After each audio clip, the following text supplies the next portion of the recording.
सो बच्चों welcome again to the adverse journey. बच्चों आज की इस वीडियो के अंदर जो हमारे पास टॉपिक है वो है इंडियन पॉलिटी। शायद मैंने पहले भी इंडियन पॉलिटी के पार्ट 1 में आपको कुछ इंपॉर्टेंट जानकारी दी थी जो मैक्सिमम बच्चों को दिक्कत आती है कि सर हमारे को आर्टिकल्स याद नहीं होते, शेड्यूल्स याद नहीं होते, पार्ट्स याद नहीं होते। तो मैं आज की वीडियो में आपको बताने वाला हूँ कि कौन कौन सी इंपॉर्टेंट चीजें जो आपके एग्जामिनेशन पॉइंट ऑफ व्यू से रहती है। उस वीडियो के अंदर मैंने बताया था कि आर्टिकल नंबर हमारे पास 12 से लेकर 34 तक आपके फंडामेंटल राइट्स रहते हैं जो कि एग्जामिनेशन पॉइंट ऑफ व्यू से इंपॉर्टेंट रहते हैं। उसमें भी हमारे पास बात करें तो आर्टिकल नंबर 15 की बात करूं, आर्टिकल नंबर 17 की बात करूं, आर्टिकल नंबर 19 इंपॉर्टेंट है, आर्टिकल नंबर 21 और उसमें भी आर्टिकल नंबर 21A जिसको हम राइट टू एजुकेशन एक्ट के नाम से जानते हैं। उसके बाद हमारे पास रहता है आर्टिकल नंबर 25 से 28 तक। उसके बाद हमारे पास आते हैं 32 जिसको हम लोग कहते हैं साउल ऑफ द कॉन्स्टिट्यूशन और इसे हम कहते हैं रिट्स आती है, जिसमें हम 5 रिट्स के बारे में पढ़ते हैं, हैबस कॉर्पस के बारे में पढ़ते हैं, मैग्नस के बारे में पढ़ते हैं, प्रोविजन सेचुरी के बारे में पढ़ते हैं। ये 5 इस तरह से आपने रिट्स के बारे में पढ़ते हैं।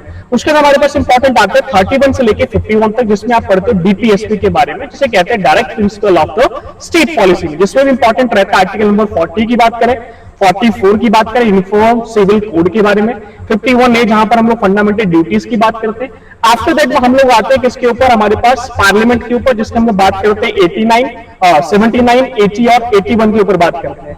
आफ्टर दैट हम लोग बात करते हैं प्रेसिडेंट के बारे में, वाइस प्रेसिडेंट के बारे में, जिसके अंदर प्रेसिडेंट में हमारे पास 61 इंपॉर्टेंट हो जाता है, 72 इंपॉर्टेंट हो जाता है। 61 में इंपीचमेंट के बारे में बात करते हैं, 72 में हम लोग पार्डन के बारे में बात करते हैं। उसके बाद हमारे पास आता है बच्चों आर्टिकल नंबर 110 जिसके अंदर मनी बिल के बारे में बात करते हैं। आफ्टर दैट 243 हमारे पास इंपॉर्टेंट हो जाता है जिसके अंदर हम पंचायत के बारे में बात करते हैं, 243A की बात करते हैं, बी की बात करते हैं। उसके बाद हमारे पास 300 आर्टिकल की बात करते हैं, 322 हो गया, 315 हो गया। आर्टिकल नंबर 315 के अंदर हम लोग यूपीएससी के रिगार्डिंग बात करते हैं। आर्टिकल नंबर 323 आता है, 325 आता है जिसमें हम इलेक्शन कमीशन के बारे में बात करते हैं। फिर आर्टिकल नंबर 343 आता है जिसके अंदर हमारे पास इंडिया में हमारी हिंदी भाषा को क्या ऑफिशियल लैंग्वेज डिक्लेयर किया गया था। आफ्टर दैट 352 की बात करें, 356 की बात करें, 360 की बात करें, ये इमरजेंसी में, और इमरजेंसी में कौन कौन से आर्टिकल हमारे पास खत्म नहीं होते, ये कुछ इंपॉर्टेंट क्वेश्चन आपके पास एग्जामिनेशन पॉइंट ऑफ व्यू से बनते हैं।